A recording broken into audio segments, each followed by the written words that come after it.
Life is good, man. Life is good. That's good. I will.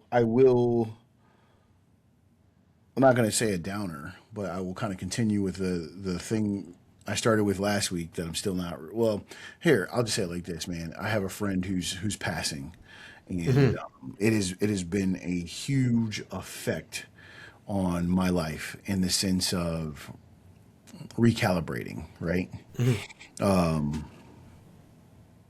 I realized I've been a part and a company to so many deaths that are quick, violent, tragic, all these things. But I've never really had a friend who was slowly on their way out, right? And dude, it hit me so hard, and not in the way where I'm like, I just want to be cognizant of the fact that like the family members are the ones that are going through it, not Yep. me. I'll be okay. Yep. But to have a person with that vibration, I hate that word, but it's the only one I have, man. Like the dude is just gives off good vibes, good energy, smart, funny, Can kind. you share how you know him? Also, we met at Sorinex. So a lot of my things, man, right? It's all Sorinex, summer strong, winter strong. Hmm. Like I say it quite often, but I probably don't give it enough credence that like, oh, my life changed because of Sorinex, Okay. right? Which is really wild to say if you think like an exercise equipment company changed your life. Um, and so Casey's his name, Casey Bard. He runs Tacticalories. And it's funny because Casey and I met out in the field, which is quite common in summer strong or winter strong. I can't remember which one. I think it's probably winter strong. And we were talking about music, and somehow we both started talking about the fact that we like a band called Mars Volta. And most people have never heard of Mars Volta, and if they I've heard have, of him. I just don't remember yeah, if I know their songs. So yeah. it's this weird sonic rock type thing. It's the kind of thing where like I was talking about it, and Casey looked at me and he's like, "You're my people." There you And go. I was like, yeah, man, you're my people. And that's like how we started chatting, man. And like 3 years of sending songs back and forth to each other at 5 a.m. when you're training.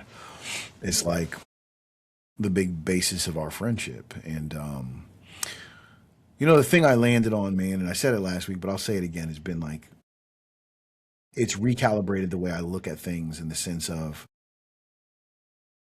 I'm chasing zeros and I'm chasing all of these things, but I think you have to remember to stop and go ride bikes with your friends.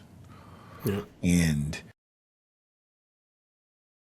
that in this idea that I've had for a long time, and I used to have the T-shirt for it, and I can't remember exactly what the T-shirt says, but I'll say it like this: is the ability to die with grace and dignity is a very hard thing to do. I think, right? You're scared, and I don't know that this is Casey, but just in general, my overall From your understanding experience. from my experiences, and to watch and know and see somebody do that in such a way that is like, holy shit, man, is it's hard. There's also, I think, a layer of, for lack of a better word, beauty baked into the fact of like how you can say goodbye. Hmm. So, it's hard, dude. It's one of those things where it's just it's been perspective changing. My perspective and percep and it's not one that I haven't had before, but I think this is also again kind of like the Marcus Aurelius thing. Is like you just Yeah. continuously learn the same shit over and over again. You're not a gallon of milk. You do not have an expiration date. Yeah. You must be very intentional with your time, and I think that's just it, man. Like yeah, I just think you have to be very intentional with your time and understand like this thing is it's over fast, man. One short life. Yeah. That's all you get, you know. It's like you said the same lesson over and over again. But what's the other quote? You if you visit the same river, it's not the same river, though Yep. it's not the you're not the same man, Yep. right? So no matter what, you're not the same person, even if the lesson's the same. So you'll probably receive it differently. Yeah, well, that's I think like my personal interpretation on that. when it comes to like the relearning of the lesson, is that if you're wise, Hmm. you handle it better and faster each time, Yeah. right? Like the How did first you time, handle it the first time? Like compare the first time or the first time you had this epiphany. There's probably certain multiple ones that stick layers. out in your Yeah, head. Certain ones. yeah. Whichever one you want to pick compared to now. What's the Wow. change? I think the first one was really dramatic in the sense that I was like, it was the first time I ever confronted death. Right? I Hmm. was like, holy shit! Like this is this ride ends. You Hmm. know, and I was like 20, 22 maybe 20, like I was 20 probably, yeah. Yeah. And it's like, yo, this ride ends, man. And I probably pondered on it for a day, maybe Yep. longer. And I think I went back right back to the dumb shit, probably like a week later, Yeah. For right? me, it was there's deaths before policing, but in policing there was the first call I went when I was a dead body was actually somebody got tossed in front of a truck because of a hit, and I just saw like it was just exactly the movies, just splattered everywhere. Yeah, yeah, And I looked at it, I'm like, and I couldn't process it. I just looked at it like, oh, this is like the movies. It is wild because like I'm looking back when you're saying this, I'm like the first time the I don't even know if I treated that as a real person anymore. Like it was just kind of like I was absent. well, it's interesting, man. Like I I watched there I talk about this often. People probably hate it, but Duncan Trussell Family Hour, they did the Midnight Gospel on Netflix. The cartoon, Yep. It's one of my yep, favorite things of all time. yeah, And I think it it's hits different episode. on shrooms. Yeah, it makes more sense actually. I'm not even I lying. It bet, makes more sense. I bet. Yeah, And because I tried so, watching it without it. Well, first time I watched it was with shrooms, with friends, other people going through PTSD. Kind of watched together, and yeah, then we tried watching it again sober, and we're like, it didn't even register the same. yeah, I It bet. was like it was meant to be on something. Um, well, episode 8 is called the Mounts of Silver, I think it is, Hmm. and it is by far, in my opinion, one of the most emotive pieces I've ever seen in terms of death and like how they're talking about it. Hmm. And I don't know, when I watch it, it's one of the ones where I can't help but be like, pause and think about how much this thing affects you, but how much we Hmm. don't let it affect us. And what I mean by that is like how disconnected most people are from it, Yeah, like just body and death and the yeah. end. And if you talk about it, it's they're wild, they're weirded out, which is why a lot of times I stop myself because I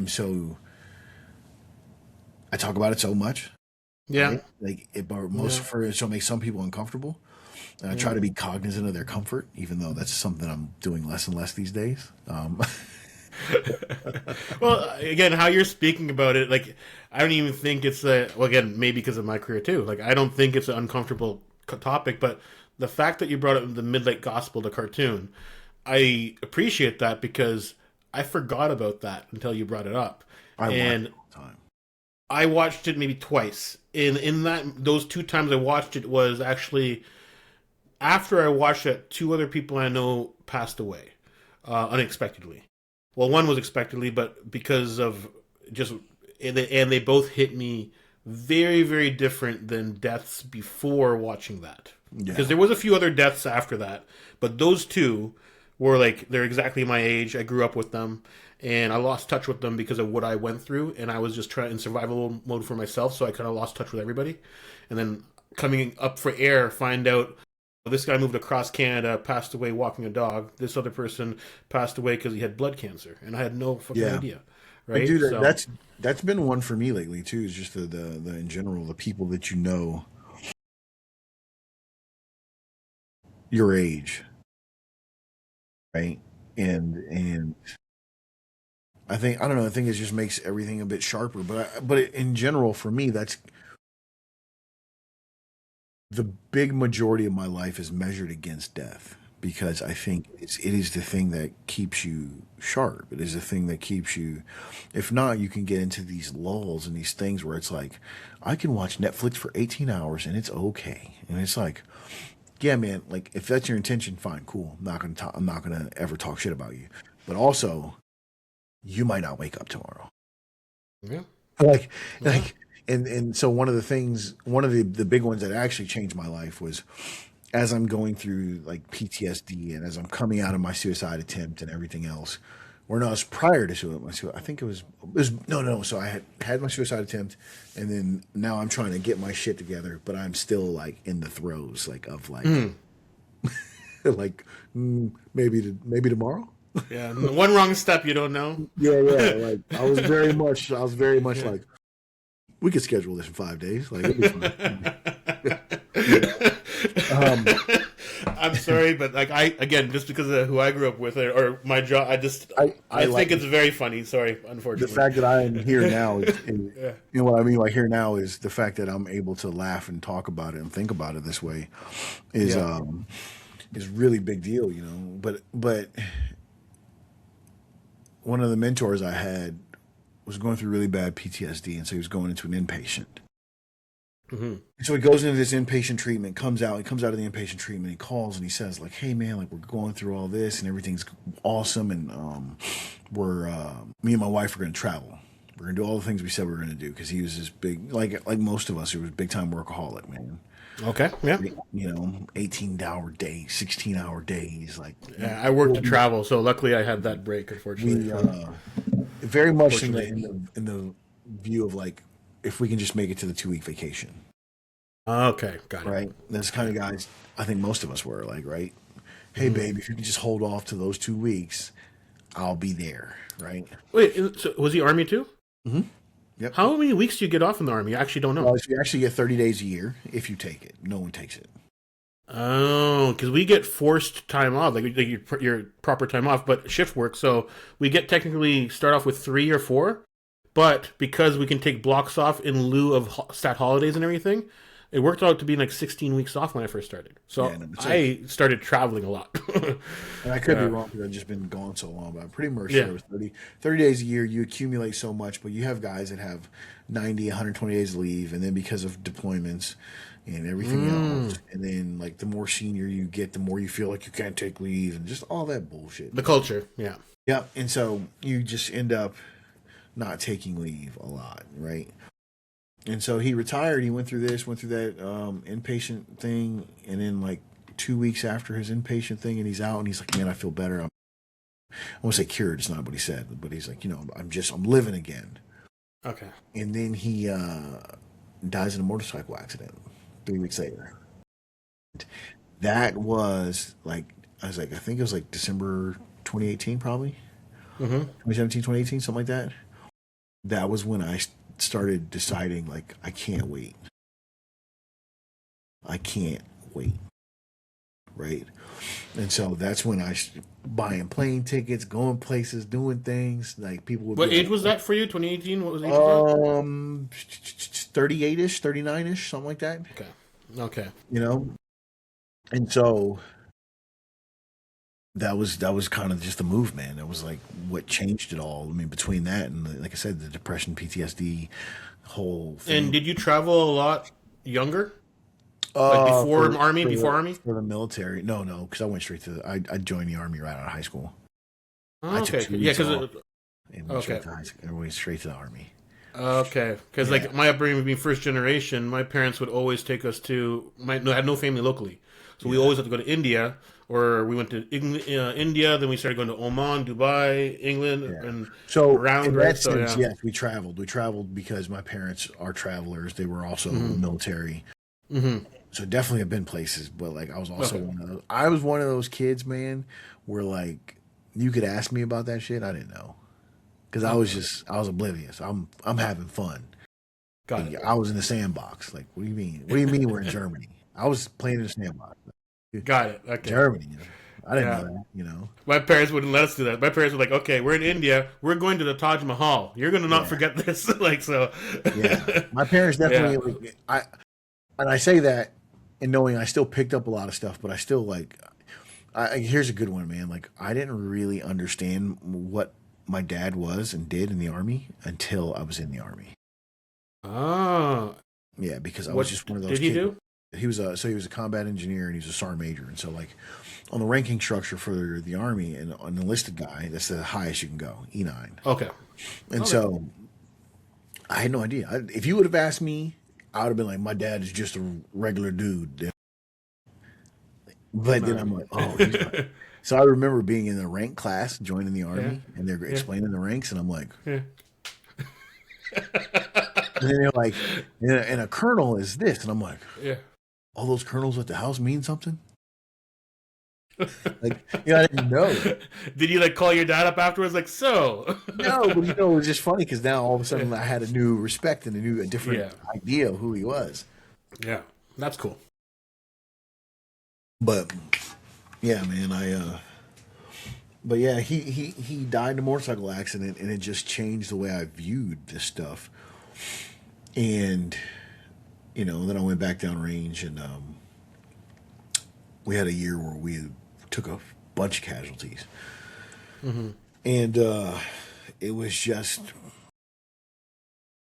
I don't want to say earth shattering, but it was just one of those things where it made me feel so urgent in Yeah. everything.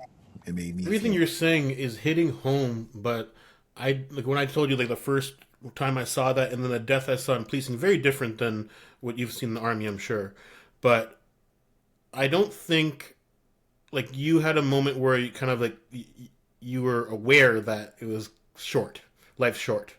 I I don't think I think I had a did, man, moment. but I Yeah. think because we were always feeling like you're on the offense Hmm. and you're in is kind of like accepted, right? Like I don't want to say Yeah. accepted, but it's like this is a possibility. Yeah. I just never I really, was. It's going to definitely way more than in Canada too. It's way more than yeah. my job than the states too, right? So Well, it's just the fact that too. I think like there's just there's this idea that like it just was a thing that you is part of the cost, but you never stop to measure the cost, right? And then the first time you stop and measure the cost, you go, holy shit. yeah.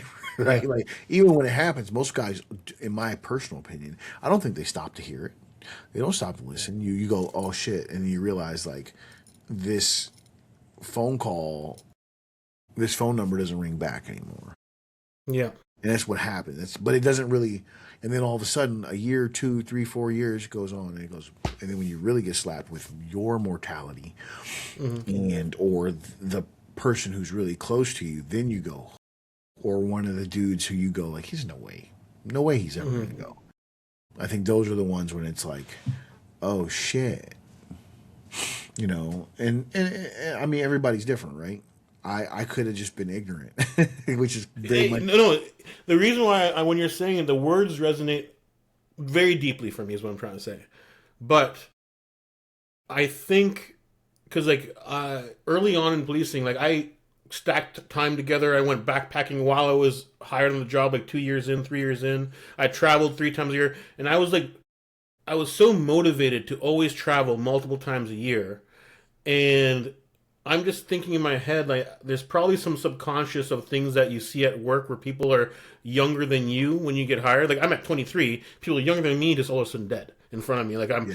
like, I have to wait for a coroner, I have to sit with the body and have to see the autopsy and all that kind of stuff. So I'm like, there's probably a subconscious where I was like, I needed to travel or I needed to do things now because I didn't wait for any of my friends because I'm like, you want to go? They're like, oh, I can't do it, and I was gone, kind of thing, right? Well, I think that's just one of And I think that's one of the healthy things, right? Like personally, no, but well, I think it's healthy, but I think the motivating factor is what I'm trying to say is that probably from unprocessed dealing with death at a young yeah, age. for sure. Because like I just it meant hit by the me early travel, as I'm older as well. That's what I'm trying. yeah, Like it hit you at 2018. Mine hit me 3 years ago, 4 years ago, maybe yeah. because of the deaths happened around that time. So But what I was saying with the travel and stuff is I think there's a kind of an unwritten rule that like if you're in the throes of living life, these things feel bigger, but they also feel smaller. And what I mean is Mm, like you're when you're not living life, I think everything feels amplified. All the negative feels amplified, yeah. right? Like it's like this is so big. Like my problems are so like oh, you know. And then when you're living life, you're like oh, and I think that's also too why certain guys who are like adrenaline chasers and everything else, like you feel like I'm in it, man. I'm living. Like I am pushing these fucking boundaries, and they have there is a side effect, you know, Yeah. and you know, hey, that's what it is. Because I know that's how when I feel super stagnant, I think that's amplifies a lot of my own internal Uh, nonsense.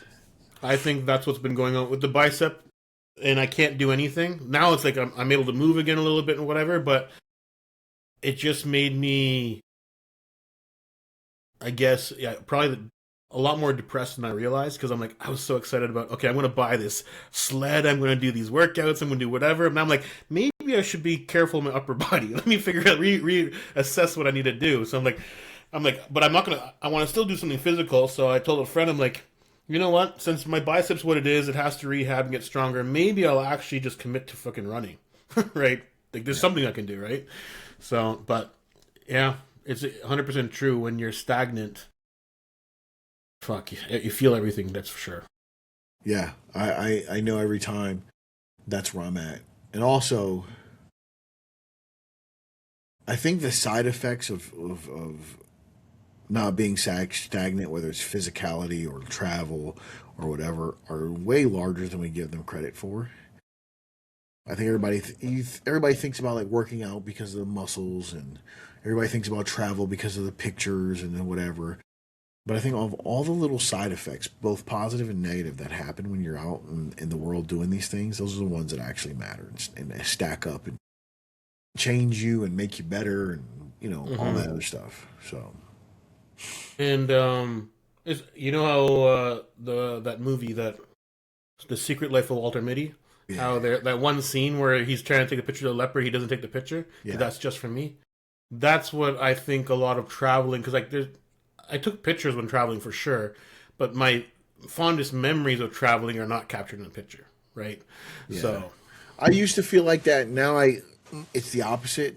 Mine is more pictures that I capture that I'll never share. there you go. That's true. But Yeah. what I'm trying to say is that like No, I get what you're saying. I'm just saying like because so here's let me tell you why yeah, yeah, yeah. because I don't trust my memory anymore. Oh, I don't trust, okay. and not just in my memory because I'm worried about losing it, but because I've exposed myself to things and gone back to it and realized how fucking wrong I was. Like Right? the Hawaii picture. The Hawaii picture when you go somewhere and you think it's this grand big location and you go back the second time you're like this place is fucking small. You know what I mean? Like or whatever it is. And so like one of the things that I always try to do now is I try to encompass like what I'm looking at, like a Mm-hmm. wide shot, because I'm just like, how big is this thing? I want to remember how big, even if it's not big, like how small is it, how big is it, whatever. Like an intimate thing, and then just like something that makes me remember it because Mm-hmm. I don't trust it anymore. And not in like a bad way. It's just this like and this is probably the worst anecdote for it, but this is the one I got today. Is I remember graduating from high school, going off to the army, and then coming home on hometown recruiting. And I went back to my high school, and it felt tiny. And I'm from a huge high school, and I was like, oh, like your memory is fucking wrong.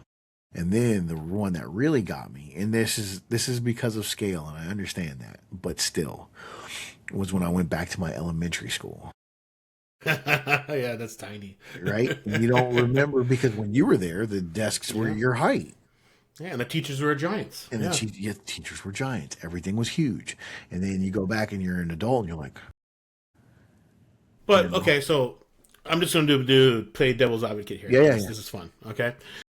Well, I think there's some value in that misinterpretation. The reason why is because when you have a kid and you go back, oh, this is small, you can connect with the kid about how big it was for you as well with them. You don't Yeah, disregard it, but right? I don't think you lose that in that picture. I just think it's I sharper. think you don't lose that. No, no, what I mean is I like think you don't lose. I think I you can think still other have that with people the do. picture, right? Yeah. Oh, I see what you're saying. Yeah, when I'm talking to you, I think you don't lose that. Okay. Yeah, all right. The reason why I bring this up is because I think there's value in the pictures for sure. But Yeah, like yeah, when you travel as well and you go somewhere out in another part of the world where yeah, you yeah, took a picture or you didn't take a picture and you have this grand memory of it. yeah, But when you're think 2 generations ago, they have this grand memory of this travel. They told their kids about it, inspired them to do whatever. But if you take a picture and it's so small, you don't. I don't know. I think there's value in both. Is what I'm trying to Well, say. yeah, I get it. I get it. I get what you're saying. I won't argue. I won't argue that. I'm just saying No, that. no. I wanted to play devil's advocate because Yeah, I like yeah. everything No, you I get said. it. But I'm like, wait a second. Like I'm thinking about like Taj Mahal. When I was going, there was no digital pictures when we were Yeah, kids. yeah, yeah. So I don't have the pictures I could have had. But in my head, it is so grand. Mhm. And I go back, it's probably still grand, but I was fucking this tall. Like I was Yeah, nothing. yeah, yeah, yeah. So it's one of those things that because it was so grand, I like that memory. I don't want to make it smaller. You know Yeah, what I mean? yeah. That's all I'm trying to say. Like, yeah, because like I the certain see. like I yeah, get and that. I don't think I'm it gonna add changes. another layer to it. I'm gonna add one Yeah, more layer to it. Like when you have that like puppy love when you're a kid. yeah, You yeah, look back at it, oh, that's stupid. But you like that feeling you have is so much bigger than a lot of things your feelings now. So I think there's some value in both. There's always yeah. value in both. But yeah, I think just being able to be realistic about it, though, is what you're saying too. yeah, You know, yeah, yeah. like because And like I said, like I one of the kind of concepts this makes me think about is just because you go to the third grade doesn't mean you start being like fuck second grade. Just like yeah, yeah, that's a good one. we know multiplication now, like you know what I'm saying, like screw addition, like you don't do that. That would be a dope skit. You please tell Elliot to make it. Tell Elliot to make it I for will, real. I will, I will. He'll Okay, probably do because it the that would be best. actually a dope. He works with kids, right? So that would be Yeah, a yeah, dope skit. That would be a dope yeah. skit. Like, but you know, I think about that because I think that sometimes now that you're saying it, but I've seen it in other ways. It's kind of how people are, right? It's like, oh, like, Yeah, well, I got this new thing, so the old thing is bad, and it's like, no, man, like it's yeah, still cool. It's still super rad, man. Or it's yeah. rad in the context of like what it was, 100%. right? You know, Yeah. so yeah, there's that. Like I said, but just for me, it's the idea that like I don't trust my memory as much, and then on the sad end, I'll say it like this too, man. Like, Hmm. it's one of the reasons why like I've also kind of transitioned to video with friends because Oh, okay. I know that there's a moment where you can't hear that when they're gone, Yeah. right? It's funny that you said that. That's actually what I said to Sean why I was starting to record the conversation with him. I Yeah, was texting him so much. I'm like, I want to talk with you. And yeah, I'm like, I want, whether this goes anywhere, I want it online. I want to put it on every platform so I don't have to save it to my own server or anything like that. So that if YouTube fails, it's on Vimeo. Vimeo fails, it's somewhere else. That's basically live in person. That's my storage solution. yeah, But I can go back at 80 and find it, and then we can look at yeah. it, kind of thing. I think about that a lot because like my buddy Juan died, and he's the reason why I started taking a lot of pictures, right? Okay. I I have zero pictures with this guy, and we Oh. spent the entire Q course together, Mm-hmm. right? And so, one of just a great dude, man. And then I looked up when I was doing his eulogy, and I'm like, "Fuck, I don't have any pictures." And so it made me start. And it was still a couple years before I really dug into that thought. Yeah. You probably had to sit with it for a little bit longer than you thought, Yeah, right? yeah, but it was also then too like in my head I can hear his voice, but I don't. Is that real? Does it You know what I'm matter? saying? Like I don't know that it's the voice I hear in my head. I don't know that it's actually what he sounded like anymore. Does it matter? No, no, yes and no. Yes Okay. and no. It doesn't matter in the factual sense, no, right? Because all that matters is like I still have these thoughts, dreams, and feelings, right? I guess from my point, I don't even think these thoughts. I think you have him with you. Yeah, yeah, That's what yeah. I But that's what I perceive. mean. Like Because it's yeah, the same thing. You're just it's more yeah, concise. It's just, but then I think like because there's a thing with me and accuracy and like uh I think because I look at things like a movie so often or a book, hmm hmm right? Like I'm often like this character like like you have the dream, you're like this character's off. yeah, It's like yeah. you're getting fuzzy, buddy. And so Okay, you now I have a question based on what you just said. yeah, You said he was part of Q something. What's that? First of the all, Q course, Special Forces Qualification okay. course. So and how long was that course? Year and a half for most of us. Okay, Yeah. so year and a half. You still can hear him. You're not sure if his voice is there. When you hear it, is it like him talking to you, or is it like you talking to you? No, it's like him talking to me. But I think Okay. those are dreams. So, Those are dreams when it's to be specific. But oh, okay. yeah, yeah, and like The reason again, why like I I bring don't it think up there's like anything this wrong with it. is like no, I'm not saying anything wrong. I'm No, no, not I even know, I know. going that route. I'm going down the route like I feel like when he's talking to you, it's like the non you can say religion if you want, but I say the non-religious version having the angel on your shoulder. He's just Oh, yeah, there for with you. sure. He's guiding you. He's shaped part of you, Yeah, yeah. right? He Well, probably if he wasn't there, you probably wouldn't think a certain way to a degree because he was part of you in that regard, right? I think that's for all of it. If you can be open enough, right? I the thing that he has come back to me with more than anything else, and it has nothing to do with him, which is funny, but it does.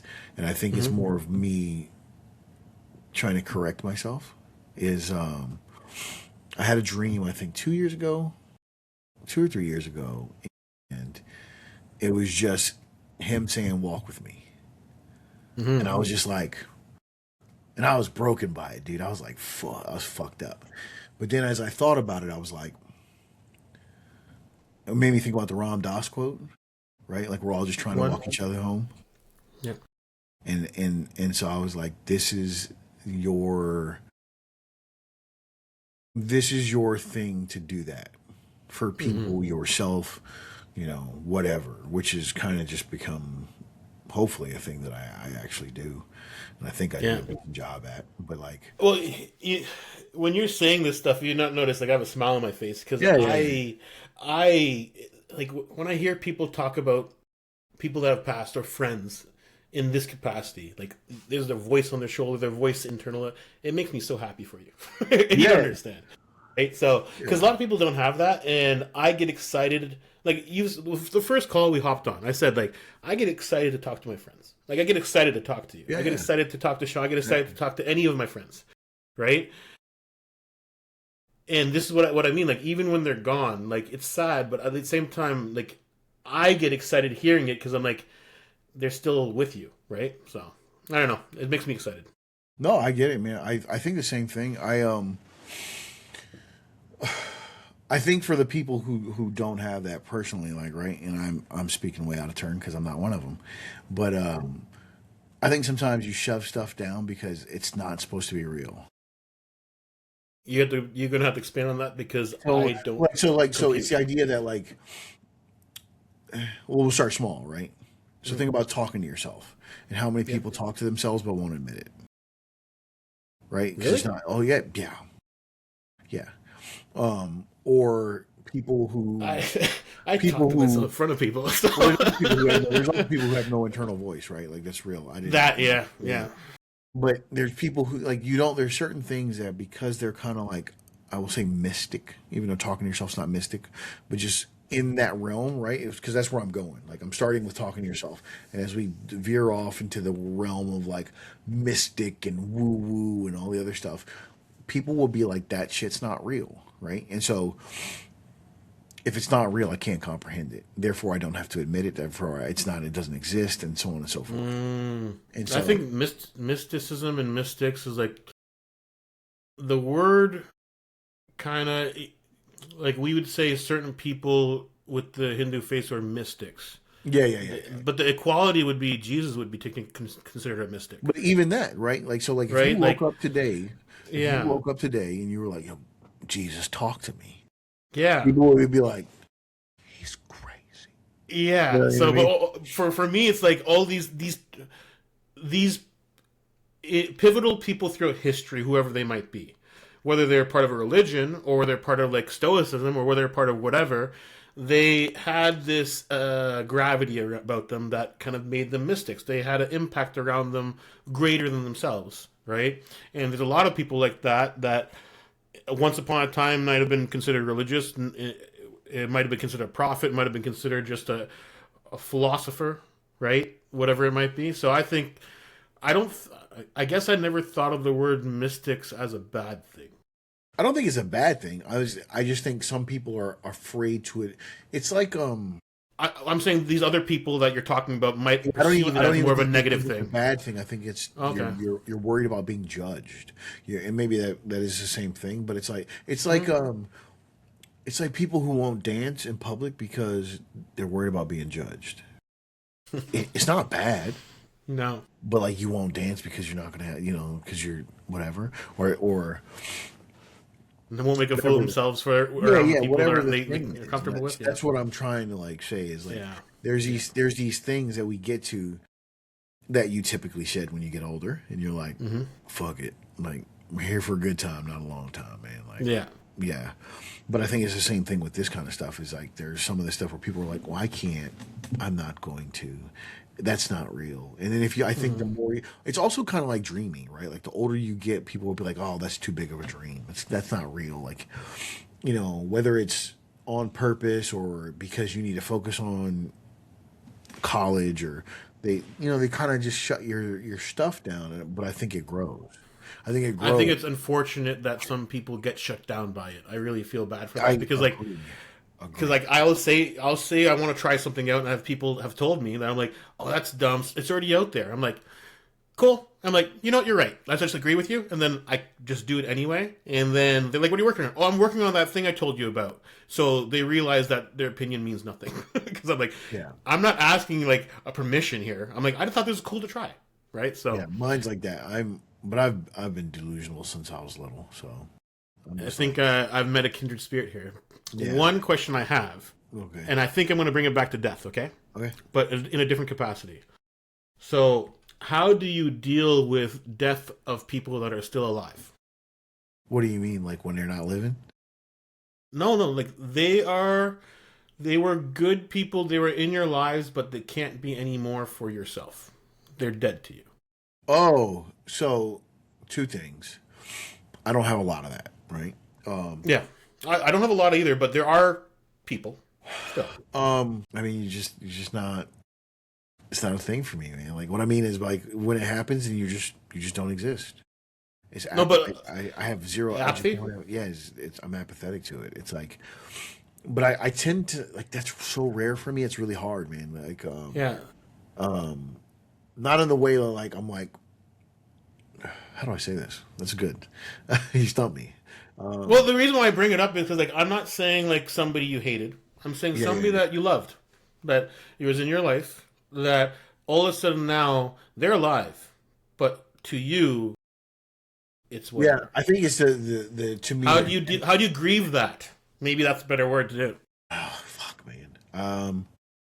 Because like I'm a little bit apathetic. I'm a little indifferent, but I think there's something to be said about there's a loss there.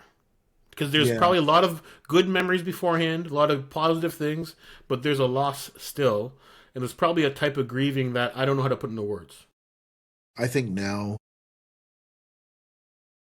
So I'll do like this. Younger me would have done two versions, a really big dramatic version, right? Or I would have just been like, nothing, nothing, no songs, no silence, no just nothing. Now I look immediately to thank you. That's my answer now for almost everything, though, right? Good, bad, and different. My answer now is always like thank you, and my answer now is almost like it's almost always how can I get to what this brought me? And so I'm just such a huge fan of the fact that like if I can flip this perspective, or if I can here, let me say it right. If I can change my perception, then it will increase my life in a positive way, right? So the quicker I can get to thank you, the quicker I can get to this is what I got from this in a good way, then the better off my life is.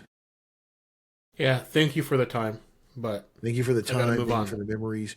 I mean, listen, man. Thank you for not loving me. Thank you for loving me. Thank you for Mhm. I'm there, man. Like that's where I go. Like, and don't get me wrong. Like day one is not. Okay.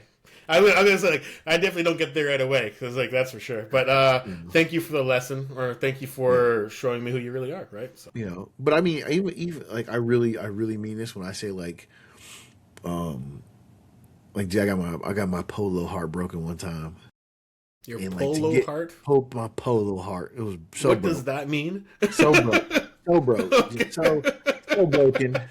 I was sad. I was a little sad panda. But but here, so when this happened to me, Okay. I didn't think that there was anything worse that could happen to me. Okay. And I don't know who it was or where I got it from, but a friend of mine or whatever, I don't know. It just came to the idea and the fact that like you have to be able to be thankful for the fact that your heart was broken. You have to be able to be thankful for the good of this, the bad of this, and the indifference. And I think it's really easy to be thankful for the good parts. Thank you for that cool day. Thank you for the good time on the third. But it's like, oh man, thank you for that day that you fucking hurt my feelings. Yeah. Right? Like, thank you for this day where like my whole world was crushed. One, because I'm just such a firm believer in the ups and downs, right? You have to have Mm. them, right? Like so every up has to have a down, every down has to have a up. But also, it allows me to have the proper perception on what it actually means to be whatever the opposite is of that thing that hurt, Mm-hmm. right? Um, and I just I don't think my life would be as cool without it. One of the things that has come to be a very big gift for me that it took me a long time for me to come to grips with is that I'm a big feeler. I got big emotions, right? But before, if you would ask me, I only had four big emotions, maybe five or six. You know what I mean? Anger, jealousy, whatever. Mm. And now to know that hey, you're a big feeler, that's cool. And one, get it together. You're allowed to feel big, but also get it together. Yeah. And but part of the reason why my life is cool is because I'm a big feeler. Because I do know the depths of sadness. I do know the depths and how high happiness can be. I do know this full gamut of emotions that I don't stunt myself to because some dude told me it's not fucking manly, right? like you know, I will never get off of that soapbox, right? Because I didn't do that for 20 years, right? And so now the ability that to drive home from the movies and realize that your kids want to hang out with you and fucking cry little tears of joy is like that's the opposite of that was because I'd also been at a point in perspective where I thought I would ruin and crush my entire life. Mm-hmm. You know what I'm saying? So it's like to be able to be thankful for both because like that low point is that is it's not linear, but that fucking progression is there, man. It's like what So we said before, contrast, right? You need both. yeah, yeah, Yeah. yeah, No, I just thought I should ask that question too because like um when you're in a transitionary period from one part of your life to another, there's usually uh, kind of death of friend groups, death of friendships sometimes. Not in a bad way. Like you yeah, just outgrew them or they outgrew you, or not even outgrew. You just are going, they're going left, you're going right. yeah. I That's think all it because is. So there's a goodbye at some point sometimes to some people that are just good people, right? So I I haven't had any goodbyes for like outgrowing people. There are people in my life who don't come around as much that I think it sucks. Well, I but think that's sometimes. that's what I mean. Well, Like it's not like there's let's go on a date and I'm breaking up with you. It's not that. It's yeah. like So like, this but is I've what I'm had that talking too, about. though. Is what I'm saying. Like, right? Oh, Like, okay. there's yeah. So like, there are people in my life who I'm like, you're never allowed back here. Yeah. Like, you're never allowed back here, right? An And then there old are, text message popped up actually yeah, today just about that. Actually, I'm like, oh yeah, I yeah, remember saying that. Oh yeah. yeah. Huh. Like, whereas there are people in my life who we just don't interact as much. But I'll say this, man, because I got into this conversation with my mother recently. I think most people are just lazy, man. I do. I think most people are lazy as far as like maintaining relationships and friendships, Hmm. especially people with kids and families. And this is, hey, I listen, won't fault anybody for that. But yeah, I get it. I I totally do. get it. I will. You do? I will. Well, you have the kids. I don't have kids, so I will not A speak thousand in that percent. regard. Like a I'll lot of let you people, speak. because here's the deal, man. Like Yeah. you'll be tired for the fucking Super Bowl. You'll stay up for to watch the Super Bowl, right? Hmm. You'll stay up all 11:30 at night, and you'd be like, but if I say, yo, dog, like let's go down to and I gotta get up early. Okay, cool.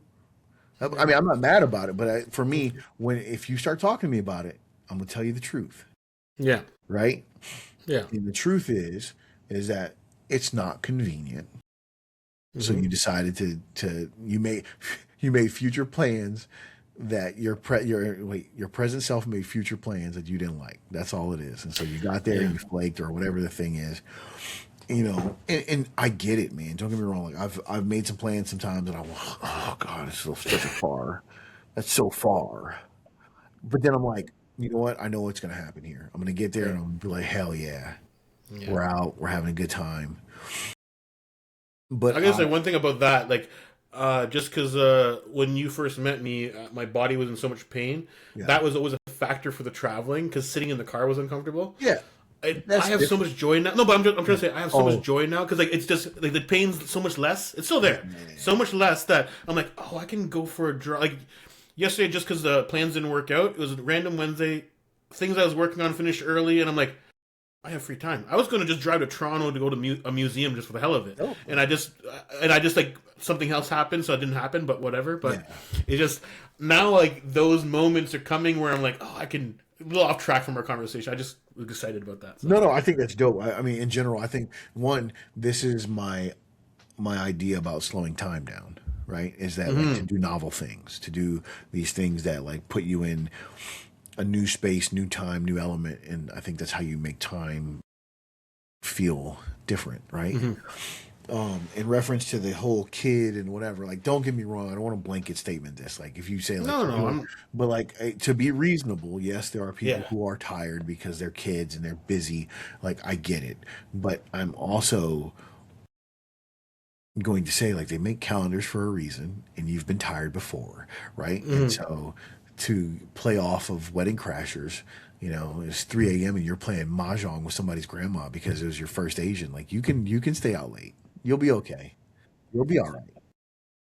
Right? I You'll be forgot fine. about that whole scene. I Yeah, yeah. forgot that Well, whole scene. Yeah. so this is how my brain works. I think about that shit Yeah. every time somebody's like, "Oh man, like it's gonna be late." I'm like, "Bro, like I was with you when we were 24 and you stayed out to try and hook up with some girl that never came with you, and you won't go hang out with a buddy now. Like, get out of Yeah. here. Go kick rocks, man."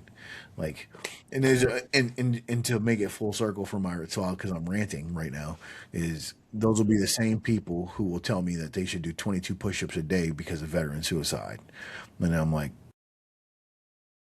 so just you care about mental health, go yeah, go do This is some. part of mental health that people, I guess, don't talk about a lot. Like the 22 pushes a day is only popular because of social media.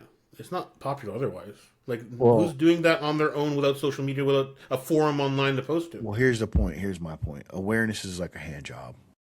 Like, cool. I didn't expect you to say that. Yeah. uh, so I'm sorry, I was not ready for that at all. Okay, so awareness is like a hand job. That's how I feel about it, man. I've thought about this for years, man. It burns me up. This is mainly for social media we're talking about now? What we're talking about? Like, So in general? in Like, general, right? Okay, we're aware now. yeah. Now what? Got it. There you go. Now Got what? it. Got it. Cool. I'm not turning one down. No, it's like, hey, you should be looking for a blowjob. There you go. But what is the thing that we're actually talking about here, right? Like, if we're talking about, yeah. so when guys, like when the 22 push-ups a day happened, I did it one time, and then I me being me, I sat down and I was thinking about it, and I was just like, now what? Yeah. Now what? So I'm just Right. going to keep doing 22 push-ups while people are just killing themselves. And this isn't to say that you can save everyone. This isn't, and not just veterans, but like for men, women, people going through it or whatever this thing is like, we have mental health awareness month. We have men's health month. We have women's, blah, blah, blah, this month, that month. I'm tired of being aware. I want action. And it's kind of like what we were talking about before we logged on, like why I kind of like, I'm happy my feed doesn't show this shit anymore. I just art, music, cars, anime. I'm like, I'm happy I don't see all that other stuff because I'm like, it's the same shit for the last 20 years. It doesn't change. The topics, the sentences don't change, nothing changes. That's right? So why I'm saying this, man, is like, yeah, that's hilarious. Sorry, I'm still laughing about that. Yeah. My buddy Ross. Attention is a hand job. Okay. He's my buddy Ross Hillier has this thing where he used to say that you'll talk to me about men's mental health, but then when we do a community event to do a hike at 4:30 in the morning, you're nowhere to be found. And so to me, this is slacktivism at its best, right? I'll post about it. Yay. November, I grew a mustache. And I don't want to say like I'm shaming this stuff because I think, listen, in order to solve a problem, you have to define it and you have to be aware of it, that it is a problem. But once we identify this problem, if we're not going to take active steps, and I think the active steps does not mean that you have to solve the world's problems. It means that your friend group, the people that are close to you, are the people you affect first. Yeah.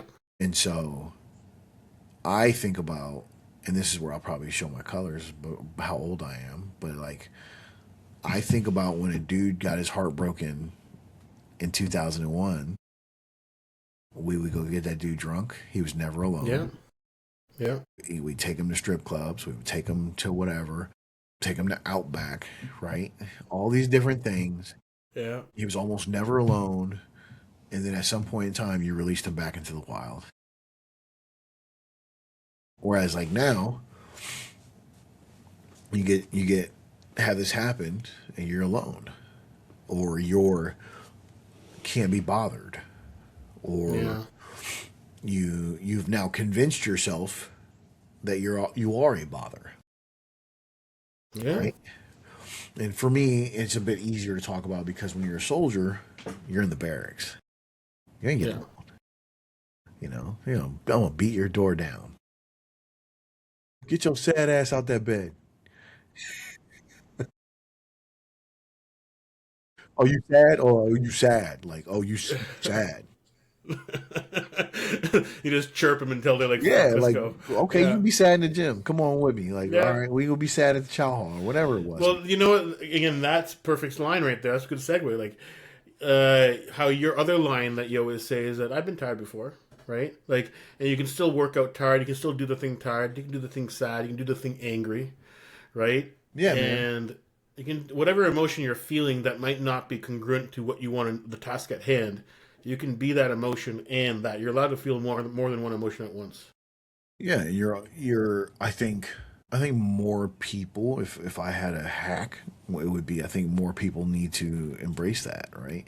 And not for some like grind culture type thing, but just like it's. Well, it's I think that's a perfect segue again. Grind culture. Yeah, because grind culture is wonderful because it gets you to goals, but at the same time, a lot of people I know that are fantastic people doing very well, but they always try to live. They get to their goal and they always keep up with the Joneses or just live beyond their means.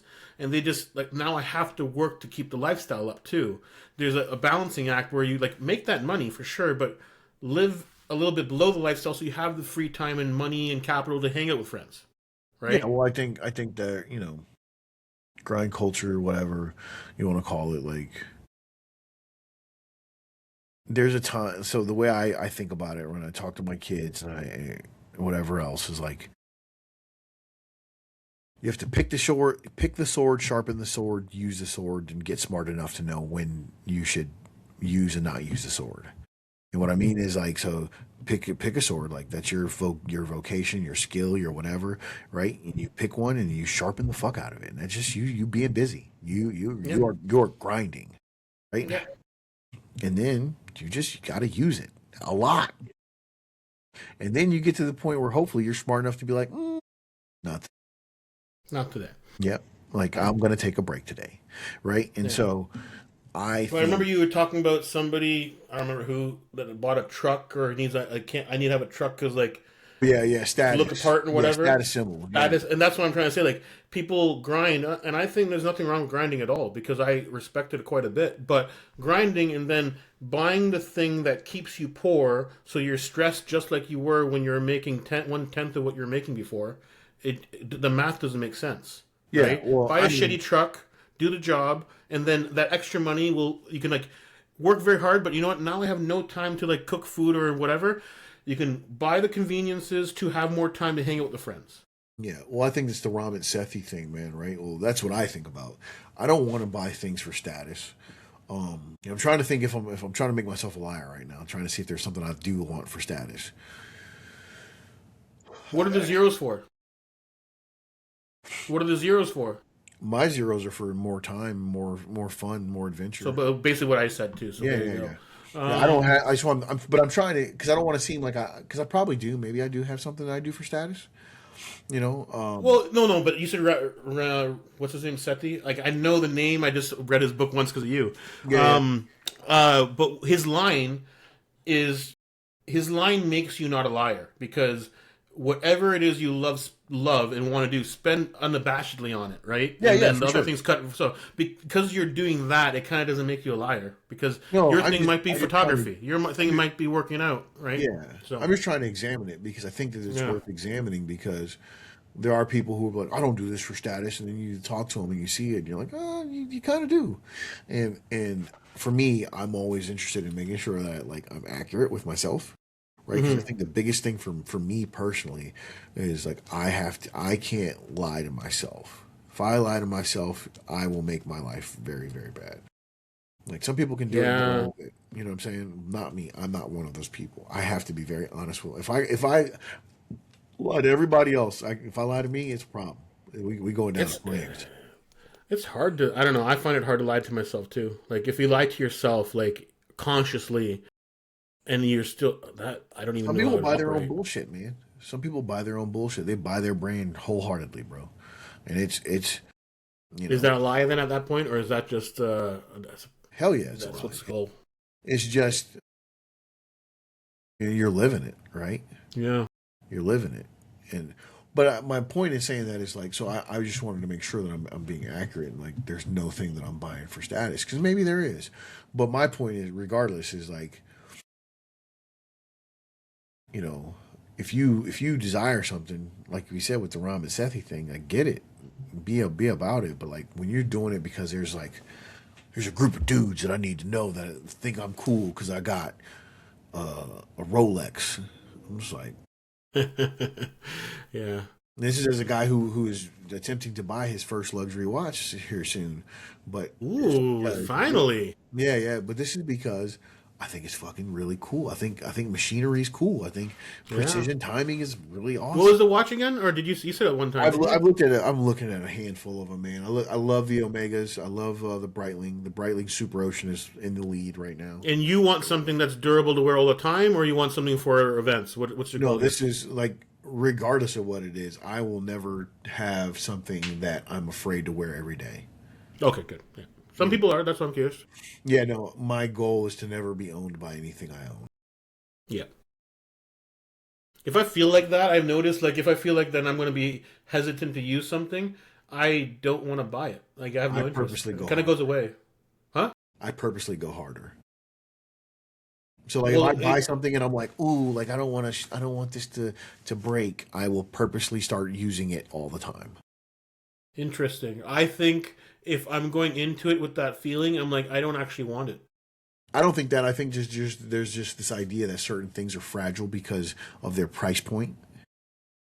Yeah, totally. Yeah, yeah. Yeah, and so because like I had it, and so like here like my dream truck for a long time was like a Raptor, right? I wanted to buy this F-150 Raptor, and then I started thinking about it. Like, this is a fucking $90,000 car. What am I going to be ripping down the? Like, this is me we're talking about here. I drive like a maniac. I go everywhere I want. If it's off road, I'm gonna do it, right? And I'm like, and yes, they're set up for that, but still, Yeah, the idea of like a scratch down the side of this $90,000 car, like, made my brain do a backflip, and I was like, yeah. maybe not. And so, but then I started thinking about it, and I was like you can't do that. And so now, I didn't end up buying a car, but like now, whenever I have that feeling of like this is too nice, I'm like, oh, I guess we're wearing it every day now. That's funny. No, because the same feeling, and we're doing two different things, and I'm like, it's for me, it's just like, maybe there's something else I want more because like that's all. That's the feeling makes me think that. That's all it was. So No, that's no, interesting. That's cool. but I'm also very like I'm very decisive. Like it doesn't take a lot for me to know what I want. It Okay. does not. Like I'm the kind of person where I'm like that's it. With that one, that one. Yeah, Right? there's a Like I feeling walked with it, in, right? yeah, I walked into Breitling and I like the only time is if I'm wrong on like some detail. Like I wanted the Omega Speedmasters or the Seamaster, the James Bond edition. I can't remember which one it was. Yeah. Seamaster, and I love that watch so much. Then I put it on and I was like, it's a 38. I'm a large human. That watch looks like a baby watch on me. You want a 40 Yeah, I was or like, 42. yeah, I was like, I can't. And I went back and tried it on like 3 times. I walked over to that store like 3 days in a row, man, and I was like, Yeah. it just looks like a little baby watch. Just makes you look bigger. What are you talking about? Yeah. What's wrong with that? So, but that's just my thing when it comes to that kind of stuff, man. I can't have something that. I also tend to like very niche things. That's the thing, and the niche things I want aren't really mainstream all the time. So I I like get the that. we talk about patina and all that, right? I like Yeah. old cars that are not perfect. Yeah. When it's perfect, I like it less. Same. So I get that. uh, I'm well yeah, with cars on both, right? Like there's certain yeah. cars I'm like, I need some character in this, and then there's other cars I'm like, don't touch it. Please don't. Please don't touch it. No, you know what? If I had the big house, the big garage, there'd probably be one car that just sits there like a museum piece, just because Yeah. I want it as that.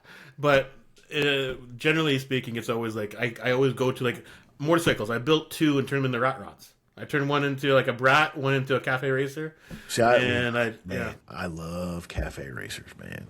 I've been looking at they are them. just not fun to drive for a long period of time. But Oh, they're I nice. get it. Yeah, Yeah, I get they're it. good for city, like good whipping around the city. They're wonderful. Yeah, I look Yeah. at cafe racers probably once a week, man. I'm like, There you go. Yeah, I turned a Honda Silverwing into a cafe racer. yeah. There's a yeah. BMW I saw the other day that I'm fucking in love with, and I was like, yeah. It Especially because means you might get it I haven't soon. ridden in years, man. So I'm just like, oh man. But yeah, Yeah, I got into an accident. That's why I stopped. So yeah. But I've been lucky, man, when it comes to like accidents and injuries and things like that. yeah, And so yeah. I This right now continue. is the worst one. So yeah. Yeah, I get that. How's that going, by the way? Yeah, I don't have to wear a sling and stretch it, but I can't turn fully without pain. So now at this point, I'm just gonna live my life, and I like doing chores is going to be the rehab, really. So yeah, I get it. yeah. How it feels is like when you. I've worked out enough to know the feeling is like I don't think I have to do any targeted work, to be honest. I just do chores around the house and do whatever grocery shopping and just use my left hand. I feel like it's going to come back. Yeah, yeah, I get that.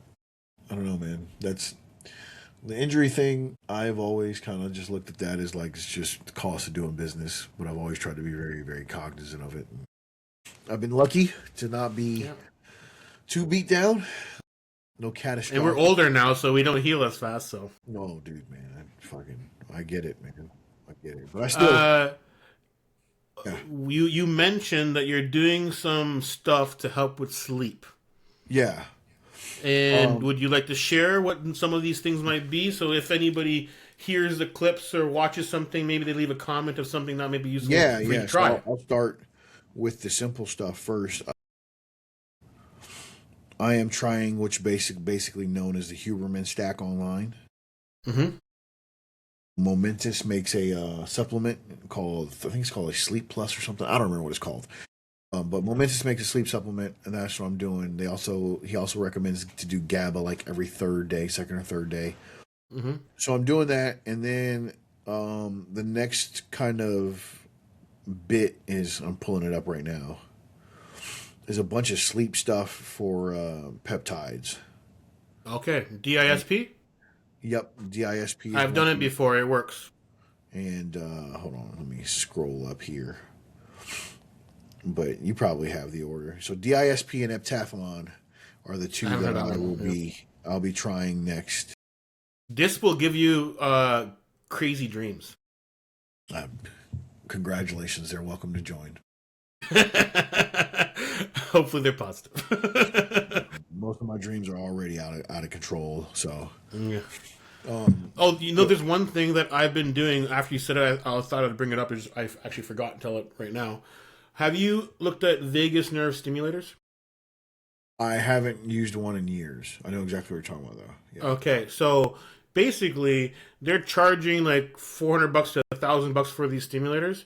All it is a TENS machine with an ear clip. Yep. That's all you need. Yep. So I just bought a TENS machine for $50, ear clip, and one goes on the whatever this part is, Yep. and one goes up here.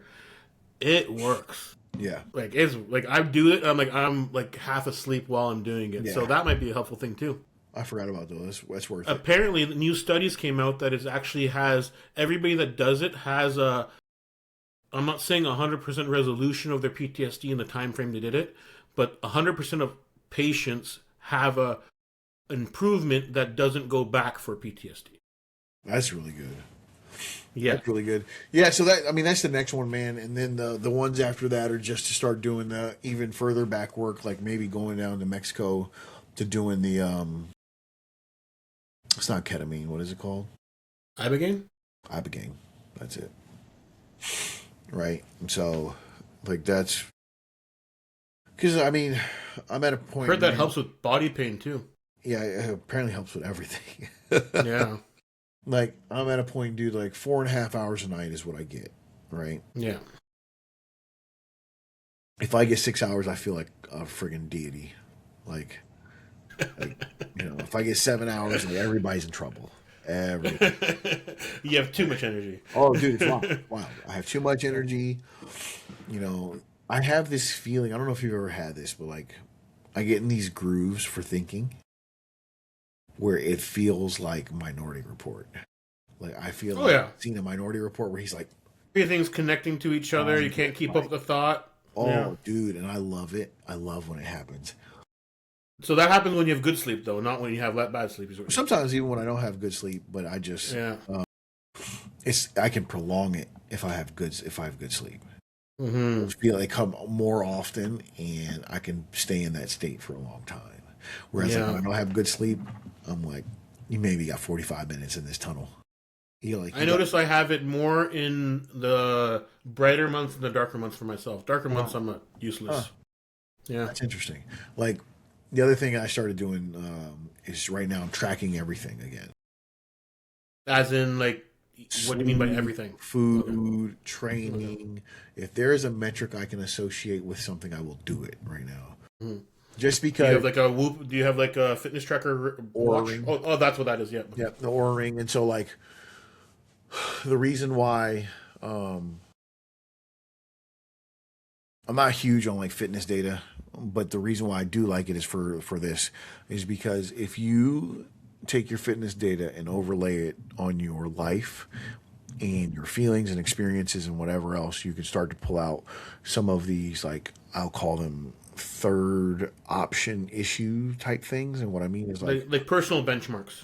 not just personal benchmarks. Like I couldn't figure out, like, and should have been an easy one, but like I've told this before, but like I couldn't figure out why Thursdays were so bad for me for years.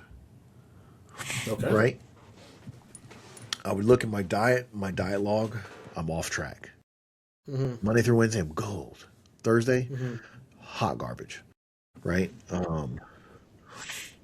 Like my attitude shitty. Like everything was Mm-hmm. just really bad on Thursdays. My workouts were horrible, just Mm-hmm. horrendous. Then I looked at all the trackers, and they say the same thing. But you know what the sleep tracker said? It's pretty much zero till Thursday. Oh, so your fuel tank's empty. Yep. So on Thursdays, and this is when the kids were little, man. Like, like Miles will find me on the floor somewhere, and he's just dancing on me. Like he's just dancing on me. Like, I am unconscious, you know, and What was your my, resolution? move my rest day to Thursday. Smart. I was gonna say that. Yeah. A lot of times people like, no, it has to be this day. I'm like, I just kind of like, oh, this seems to be what my body wants. I'm gonna listen to it. Yep. So. So move my rest day to Thursday, and all of a sudden everything got better. And so Mm-hmm. I'm looking at this now again, but I want to look at it from a whole perspective, not just training, like Yeah. what things need to be adjusted and moved based on the fact of like how tired I am, how tired I'm not, what I'm doing, how I feel. Am I writing on Sunday? Is that okay, or does Sunday need to be a day where I'm just like, bro, put the pen down and go to sleep? Because there have Yeah. been days, like not necessarily Sunday, but there have been days where I'm like, this is a writing day. I get behind the computer and I am like a zombie. Yeah. No, I literally noticed that it's a whenever it's warmer months. So I'm just gonna say winter only. So fall, spring, summer, fall. Immediately, I'm like ideas, actions happen right away. Winter time is like I noticed 3 maybe 4 years ago is like when I would prefer to hermit, and now I kind of accept it a little bit more and I enjoy it Yeah, because of like it's like oh I if I just hermit a little bit more and conserve my energy just a little bit, I have actually a lot of energy to do everything I want to do instead of just forcing myself to do the things and go out into the cold. So that's basically been a big unlock for me. yeah. For me, for the one thing for cold months is I realize I just want to order off DoorDash because I don't want to leave my house. I'm a little bitch now. Yeah, I'm a cold little, months actually I cook more. I barbecue a lot in the summertime, but I actually cook a lot more like hearty like soups and whatever. yeah, I get So that. yeah, I buy Yeah, the rotisserie chicken, and every time I rotisserie chicken, I take as much meat off, and I'm lazy. I'm like the rest just becomes soup. So yeah, yeah, makes sense. so it's delicious. Yeah, I get that one, man. But yeah, that's me is friggin' try and stay in as much as possible, but How I'm like, much is the IB going to cost? I have no clue. Okay, There's a lot of veteran programs that take guys down for well, that's cool. whatever, And maybe donation. hopefully some of it gets covered, right? So, Yeah, hopefully, maybe we'll see. Like I also have to figure out like what the legality is for me and my work, but that's a whole nother thing. yeah. Now. Yeah, because they don't help us in that scenario. So Yeah, they don't like my buddy Josh. He didn't get much help either, so I get it up here. So it's kind of the same everywhere. They want a soldier. So I excuse me, I'm so under. there's a quote. There's a quote that I love that I Okay. think will resonate with you. Okay, so I enjoy Stoicism stuff, but not really. I like quotes from Rumi and like Sufi poets and Yeah. stuff from like East Asia, India, and whatnot. So this is a Rumi quote, and I'm a big fan of his. Raise your words, not your voice. The rain that grows flowers. It's rain. Sorry, one more time. I fuck it up the first time every time. Raise your words, not your voice. It's rain that grows flowers, not thunder. I mean, there's no notes on that one, man. Right? Yeah, Like, I that's think. Rumi. So I mean, here's what I will say about it. I think the older I get, the more I realize how powerful you can be without all that extra. you want to know why I thought of this quote and I thought of you? Why is that? Because like I've thought of this quote. This is a quote I've loved for years. It was going to be a tattoo. Like I love this quote. But after one of our conversations, how you explained how you're a different father to your daughter than your son. Yeah. That's why I thought of that. Yeah. Yeah, well, I think, I mean, fathers, being a father to a son and being a father to a daughter, and understanding that difference is interesting, right? To me, it's interesting at least because I realized, and I think I said this on here, maybe not, but I realized the reason why I was hard on him, on both my boys, in certain situations is because I know what he's got to face, you know? And I was like, oh. And then the reason why I'm letting my daughter get away with certain things is because I don't realize what she has to face, right? And so then when I see her mom or just fucking like lay into her, I'm like, and then I go, oh, wait, there's a thing here. There's a thing here. Like, Yeah, shut your yeah, mouth. You don't yeah, know all the things, yeah. you know. But also, when you zoom out on that, you can, from both sides, you can take from both sides and learn from each other. Because I see certain things in my daughter that I know she's going to have to encounter as a man, right? That her Hmm. mom might not necessarily have the same perspective on, and vice versa, right? And so I think it's valuable in both, but I think it's also just it's interesting to pay attention to the fact that, like, and it can be even more personal per for each individual, because like maybe the thing that you wrestled with when you were a kid was the fact that like you got bullied or you got this, and so now you're doubling down on your son, but like maybe he don't need that, maybe he's not getting bullied, or whatever it is. Hmm. Yeah. Yeah, that one's good. I like that. I got one I'm trying to find if I can dig it up. I'm trying to find one. Okay, there's another quote I'll give. This is my quote. Um, Retirement is just trying to become lazy at the level of opulence you want. I mean, I get it. I get it. It's funny. I had this conversation with my dad like a couple days ago Hmm. because my dad, I'll never forget me, and he was talking to one of the neighbors, also a former service member, and Hmm. he's telling him like, when you retire, man, don't stop. He's like, whatever you do, don't stop.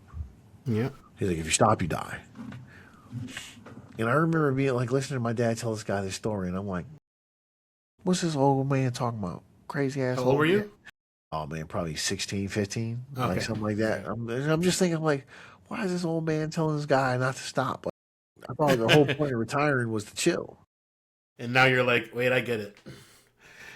Yeah. Yep. And then I watch him, you know, fucking almost fuck.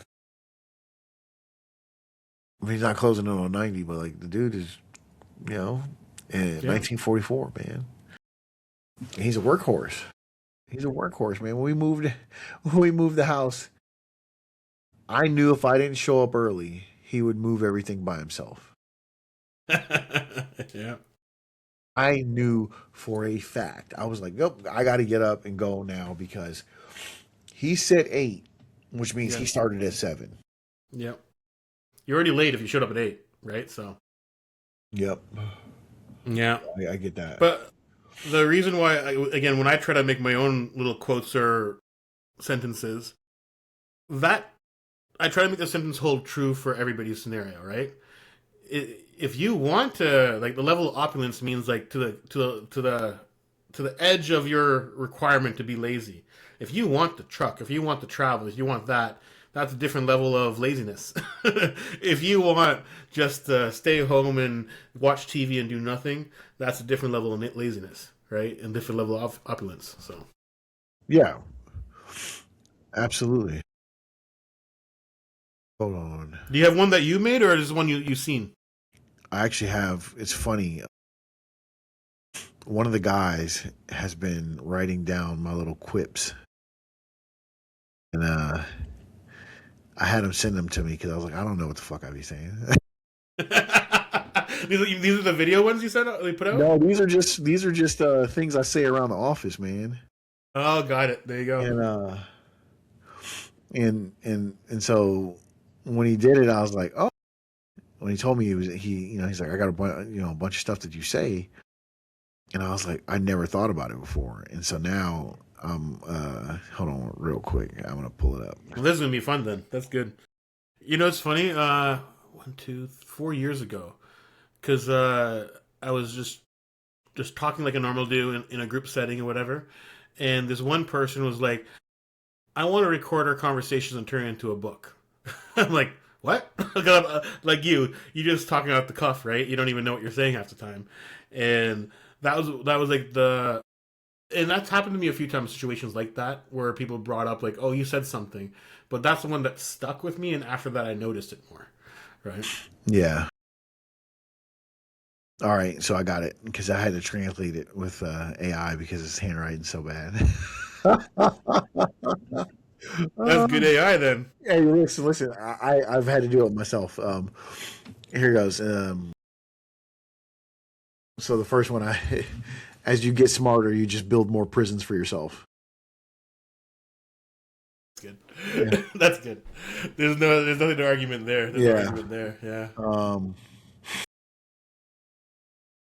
this is the same kind of one, but it's just the same conversation. As you can use words for a prison, or you can use words for a fucking plan. God, Yeah. I am a ridiculous human, man. There's a difference between justice fighters and right fighters. I know.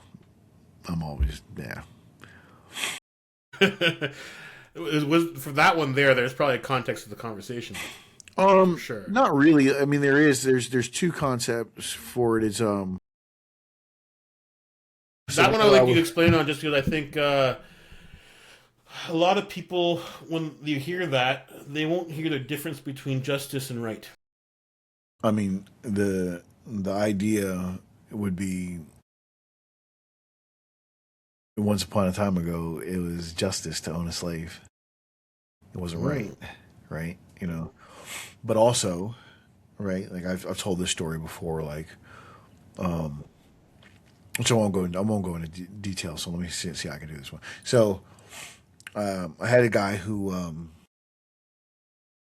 tragic incident, and he's in the middle of leaving his unit to go to a new unit, and the military was like, "Man, just pass him off to the new guys." And I was like, "If he got in trouble, we would bring him back here.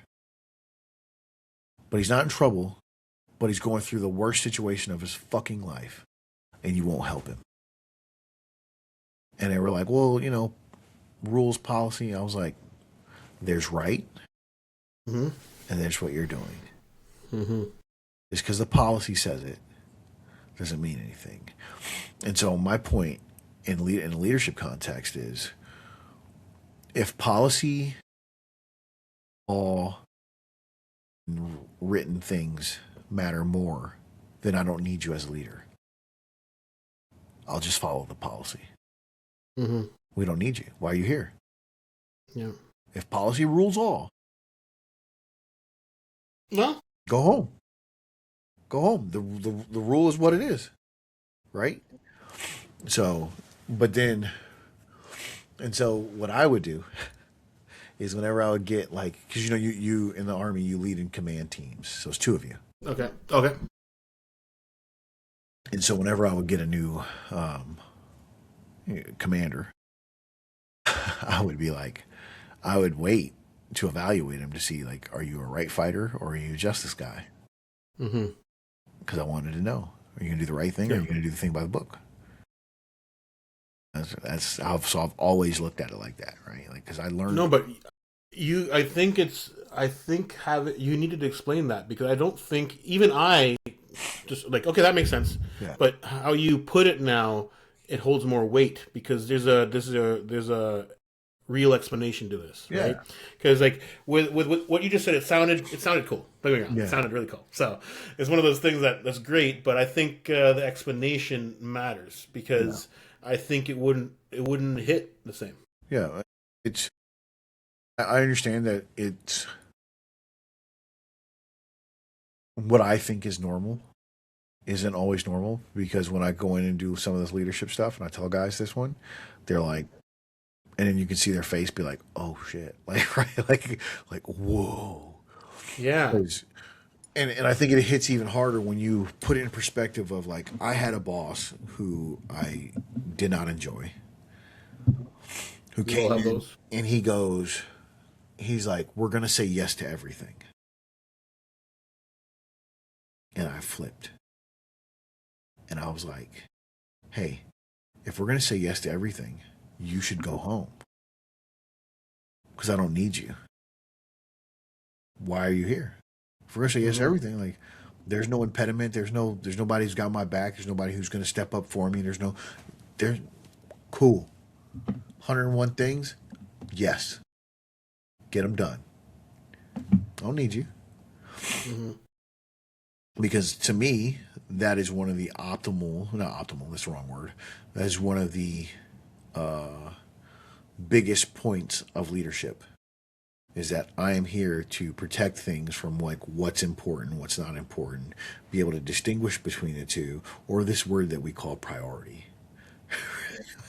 Like, here's the priority versus busy work, nonsense, and what feels like an emergency. Yeah. Some bosses though don't like seeing their staff, like you do the good work and everything, but they don't like seeing whoever there's under them relaxing, because they're like, oh, you should always be working. You should always. Well, I'm like, yeah, but you don't get good work out of people that way, because people need downtime too. They need, like, I'm not saying like, oh, put your feet up, whatever. I mean, like, people need a mental break from always being yes, yeah, just yeah. got to do everything. Because one of those times you're going to say yes to something, you're in the middle of something, and now you can't say yes to the more important thing, right? So, I mean, I think that there's a way to win your people over that has to do with how you work and how much you work, right? And I think you have to balance that based on what you. So here's my whole spiel, right? Like, everything is based on a priority or priorities, which I don't believe in. I think there's a priority, singular, right? okay, you're going to have to expand on that too. It's just there's only one priority. There's no such thing as priorities. You can only have one priority. Okay, Yeah, like people. I'm understanding. I'm just Yeah, saying yeah. that People. No, people because, will like, argue with you. if somebody listens to you and they say you have one priority, and they're going to be like, no, I have to this Yep. responsibility. So here's They won't see the bigger priority above it. Yep. I'm guessing is what you're getting at. So there is one priority. That does not mean that does not mean that we don't have other things that we have to accomplish, right? Other And then tasks. within accomplishing these things, I'm going to ask, like, what is the most important thing that we have to accomplish, and what's the thing that and this is how I would say it at work. I'd be like, where are we willing to assume risk?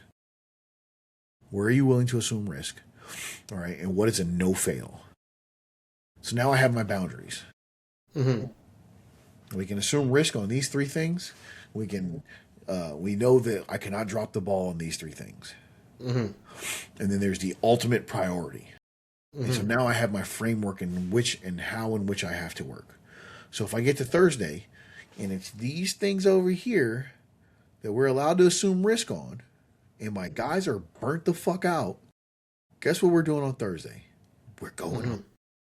Yeah. Or we're going to have an easy day, right? Especially if Mm-hmm. these are easy. Hey, man, Mm-hmm. knock this out. Yeah. And then as soon as that's done, go home, right? Because I got to take care of the boys, and I got to make sure these things get accomplished. And so now that I have this framework, I can operate within it. And so the other way I often talk about it too is like juggling, right? So Yeah. there's three types of things you juggle, right? You juggle glass balls, rocks, and rubber balls, right? What happens when you drop glass? Breaks. What happens when you drop stone? It just It just lays. lays there, right? Yeah. It's there. What happens when you drop a rubber ball? It bounces back. So at 12 p.m., if the thing is fucked up and if it comes back at 6, it's a rubber ball. Mm-hmm. We're Yeah. good, right? If it's a stone, I get it when I need it. Mm-hmm. If it's glass, hey man, don't drop this. Yeah. It's important. Yeah. That's how I would always measure things, right? And here's the problem, so Mm-hmm. to admit the full scope of things, I now have to pin you down to this. So I have to get into a meeting or a conversation with the big boss or whatever it is and say, hey man, what are the deals? And ultimately you're gonna meet some guy who has priorities, right? and then you're going to have to wrangle him and get him to commit to the penultimate deal. Mm-hmm. And then say, like, well, what's secondary and what's tertiary? Mm-hmm. There has to be a secondary and tertiary. It's like, if not, No, I think that makes total sense. yeah. If not, then everything's no fail. Then we can't. We're at a zero sum. We're at a zero sum game, and if we're at a zero sum game, then I have to tell you. Then this is where this conversation comes in, and I go, okay, well, be prepared to have shitty people.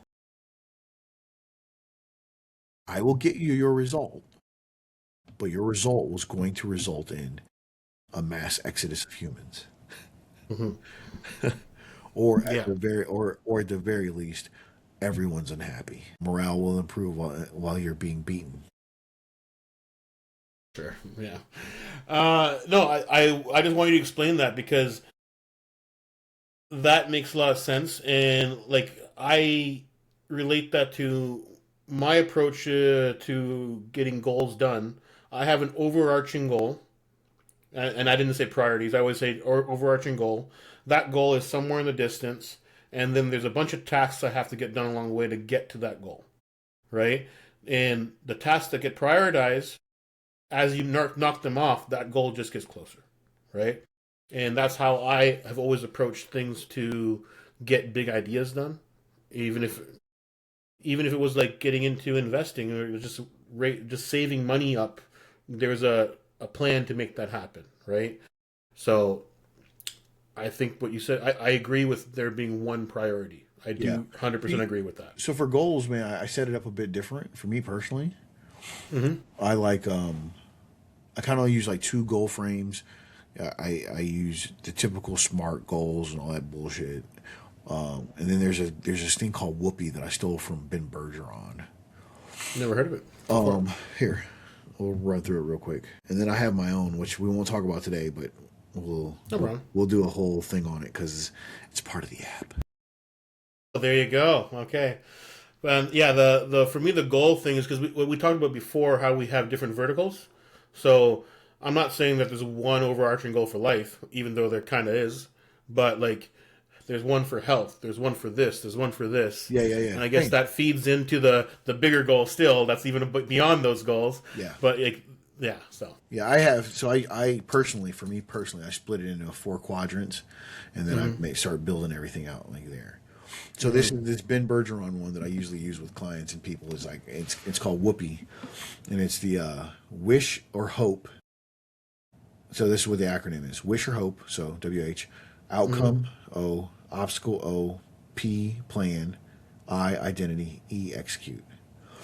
And so, so Whoopi, wish, hope, find a goal that is challenging but realistic. Outcome, visualize achieving the dream by imagining the outcome with your five senses. Obstacle, what internal and external obstacles might you encounter? Plan, what can you do to overcome if you have obstacles? Plan out your if then situation. Identity, I am the type of person that does. And then execute, a goal without action is just a dream. So the reason why I like Whoopi, just to put in perspective or to talk about it a bit more clear, is like Whoopi says to me, I want to run a 5-hour marathon.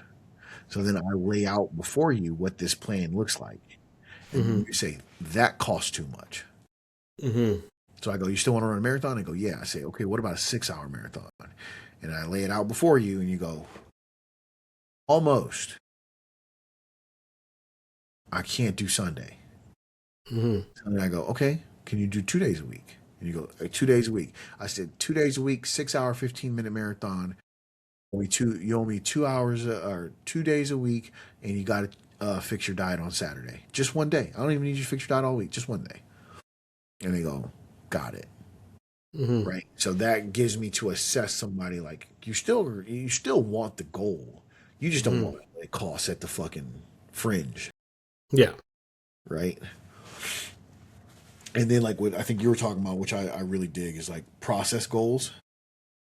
And You know what? I haven't like broken it down to proper terms because like these are just things like I've just done this, right? So I understand. talking to you and talking to everybody is like I'm realizing I should write this out. But yeah, I nerd out on this stuff yeah, because I've always just done it. yeah, But then when I encounter like I'm a huge fan of the fact that like if you can get a term for something, you can now attack it in a better position, right? You can attack it and make it better. You can know the thing, right? And so, but you can also make it a prison, like we just said. Like just you get a new term. We'll add it to the app. We'll just add my version to the app as well. We'll add everything to the app. There you go. There's an app for that. Face back. There's an app for there you go. So I have one more quote I just found because I was trying to find a bunch of quotes that I made just for fun. Yep. So this one I don't even know what I was watching. You sent me something you wrote, and I think I told you I enjoyed reading it because of how you spaced it out. Oh, yeah, I think how it's spaced out matters, and that's how I visually look at it too. So this is on Threads. The solution is always the same. Take a step in any direction, as staying stagnant only begets rot. Say it one more time. The solution is always the same. Take a step in any direction, as staying stagnant only begets rot. Okay, yeah, I dig that. That's and visually, just it gets smaller and smaller. So, yeah. Yeah. That's to me. That's two things in one. But yeah, survivability, mobility is survivability. Yeah. Right? Like I think I wrote when was this 2024? The 2024. I think I wrote this probably when I was like, I'm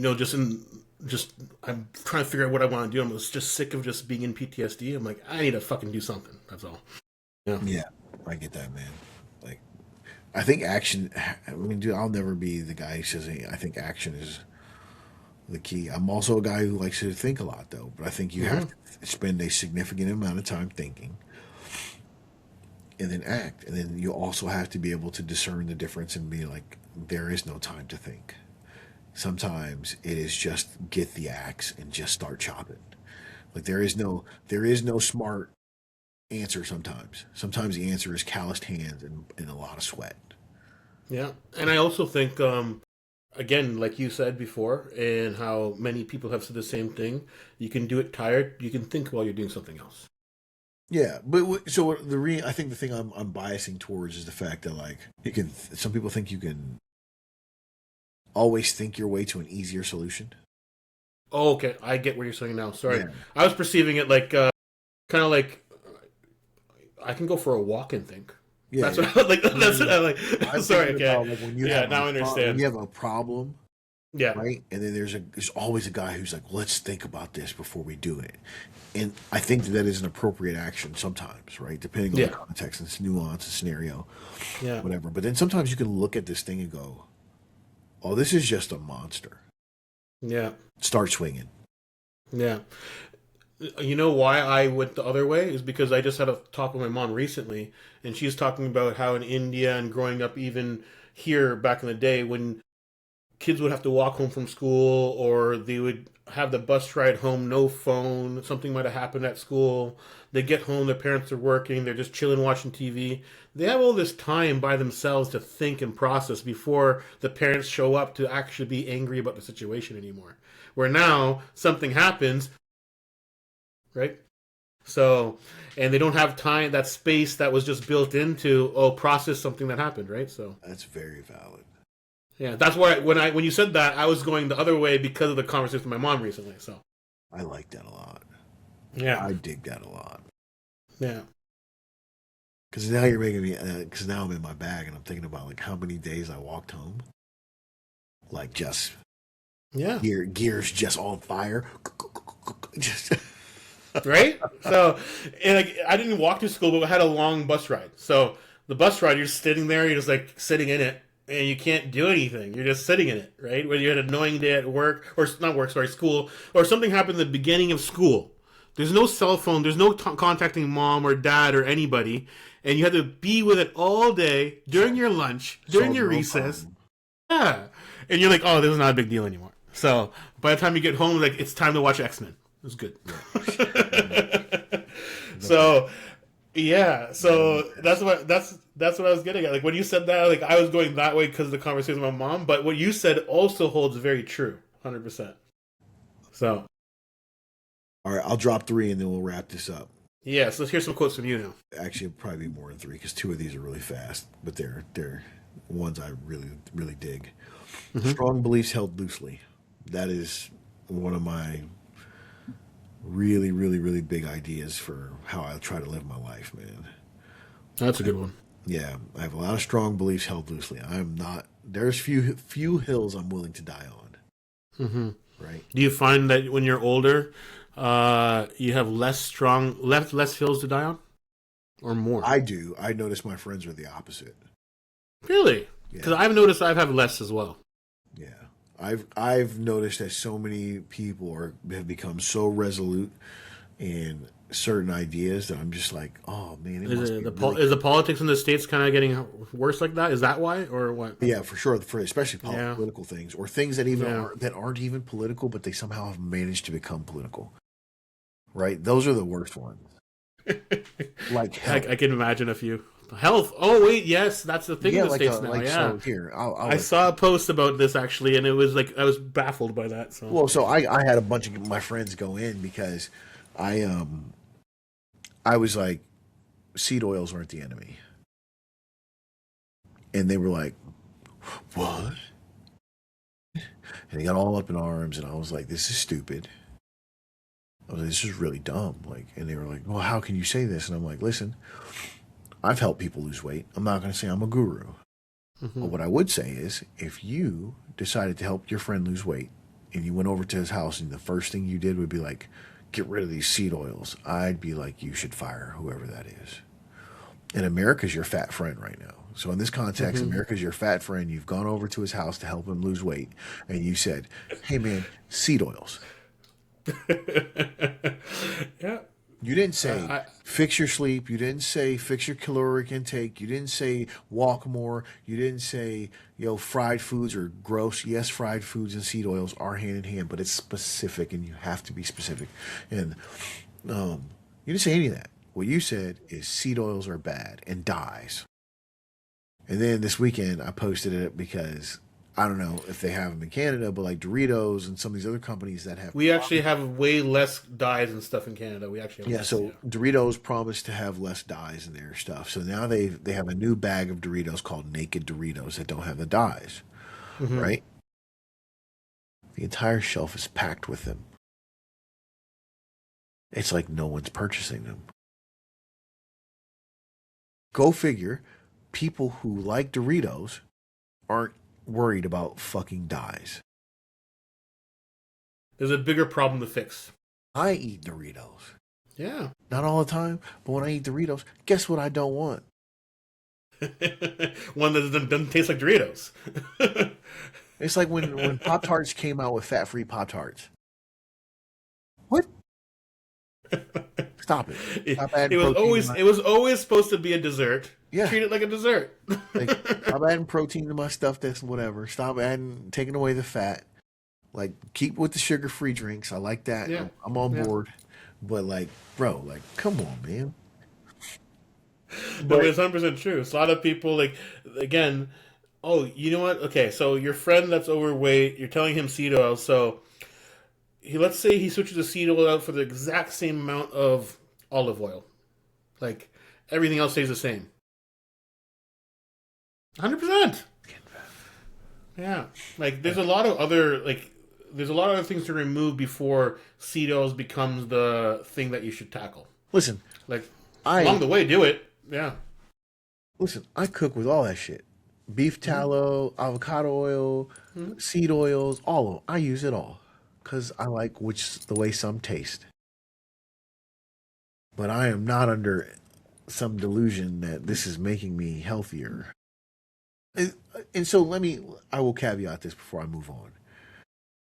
There is a part where I think that is the move to make. Hmm. But I think that there are 33 other moves beforehand. Yeah. I just think like let's say everything you said, fried food, all these other things, okay? Do all those other things, and while you're at it, next time you go shopping, don't throw it out. You have the oil here, finish it. Just Well, swap it out for something, right? Like that's all. Like you don't have to throw things again, out right now. Just don't buy this again. again, it's the thing is like it's just and this is, I think, the fitness whatever in me is like, you have 100 moves to make before there, right? Stan Efferding has a line. He says, "You're stepping over $100 bills to pick up nickels," I've heard that line. Yeah, yeah, and that's what I really believe when I hear it. It's like, yeah. oh, she goes back. That line's used across the board in so many realms. Yeah, and Yeah. I think so. It's not me saying like seed oils don't mean shit or blah blah blah blah or dot. Like, no, that's not what I'm saying. But I'm just saying, like, man, you've got bigger levers to pull right now. Pull the big levers first. Like, you haven't had a fucking orange or like solid protein in 4 weeks. You do that, like, you know, whoever this imaginary friend is, they're eating, like, your protein consists of Taco Bell fucking soft tacos and shit. Like, get it together. Yeah. Like, what's funny is that because like I'm in the habit now of finally getting back to cooking and eating like I used to eat. Want a snack and like I pick up an orange, cut an orange up, have that. And like people when I go to talk to some friends, they're looking for a snack. Oh, I want chips. I want this. An orange is a snack. An apple's a snack. I don't know. But yeah, you have to train yourself out of it too. That's also another thing. Like, what you're used to eating, it becomes very hard to break that cycle, whatever it is, right? Like my parents grew up with eating a lot of Indian food, right? Trying to get them to eat more protein is very hard. So because there's lot more lentils and stuff, right? So Yeah, I get it. But yeah, that's my deal. There is just, you know, I think the older I get, the more I'm willing to change my mind and my opinion, and I look forward to it, especially in certain subjects. But I will say this too, though. I forgot that's how we got on this topic. Yeah. Like, the other one is I'm writing about it right now, and I was like, I haven't read a study that's made me change my life yet. That's changed my life. That doesn't mean that I haven't changed things in my life because of something I read, but I have yet to read a study that I've been like, oh, that's the answer, and then I do it, and then I'm like, holy shit, it's so much better. It's so. But you've been healthy your whole life too, right? Yeah. When I was younger, I was a sick little fuck. So. Oh yeah. Yeah. But listen, I'm not talking about like, I'm thinking more of like health and fitness and these ideals. I'm just saying, just to cover the bases real quick, because you brought up something important, right? Okay. I'm not saying that there aren't things that are important in studies.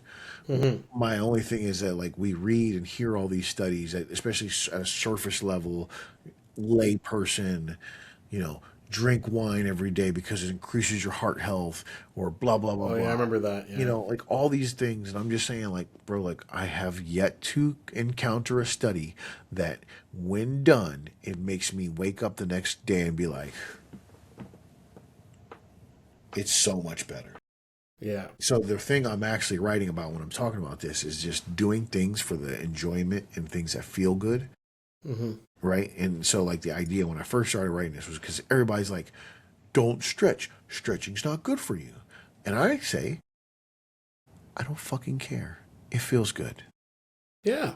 And I think that there's such a thing that we've kind of forgotten about, especially in the growth hacker, self-help, whatever. Be super optimized. Yeah. You're over optimized, you're over whatever, and you just don't do things. Like, I started taking this drink in the morning. It's glutamate.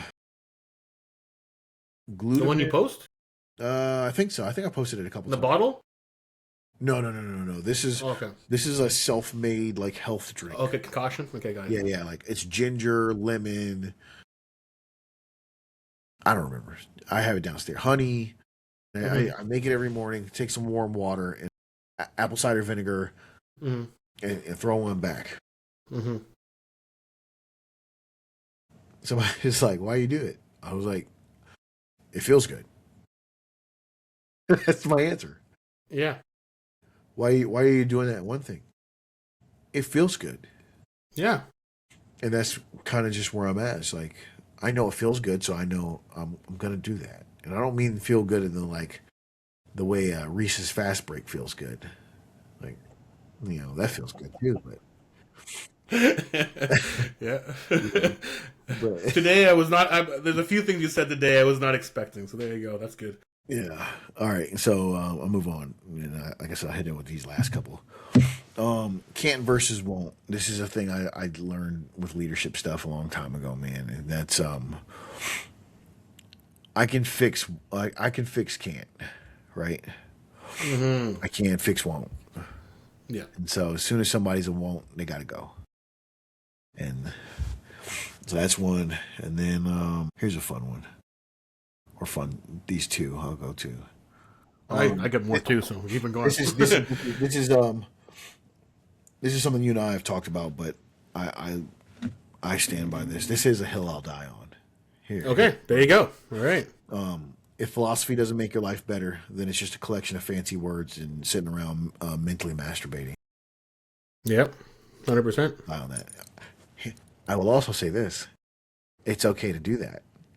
Yeah. It's okay to use fancy words to describe shit and just sit around Yeah. and wildly speculate. I listen to some of these philosophical debates and stuff, Yeah.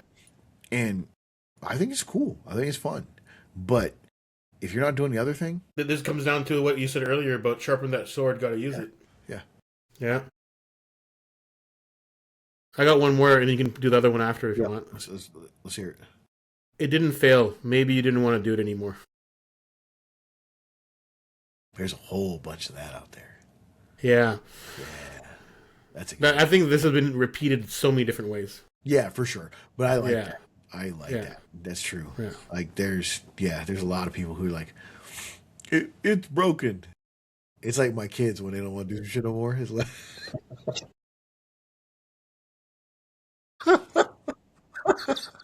like, let me see that. It is not broken. Oh man, that's good. That's good. Yeah.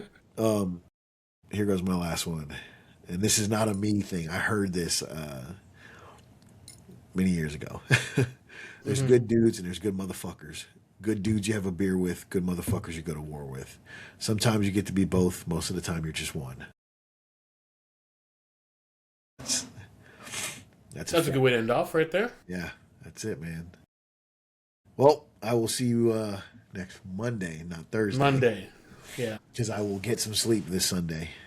Perfect. Let me know how the disc works, because that's what I used before. I'm curious to see how that works for you. Yeah, Whenever you get your hands on it. Yep. And because it was wonderful for me when I was using it. So will do. Well, hopefully it works wonders. I'm going to get ready to take my concoctions now and crash out. yeah. Appreciate And you, dude. if you do have the thing for the vagal nerve thing, fucking run with it. It's fucking Yeah. with the new studies. It's very promising. Okay, I will do. Maybe that'll be the first study that changes my life. There you go. Perfect. I like that. All right, dude. Later. Later, man.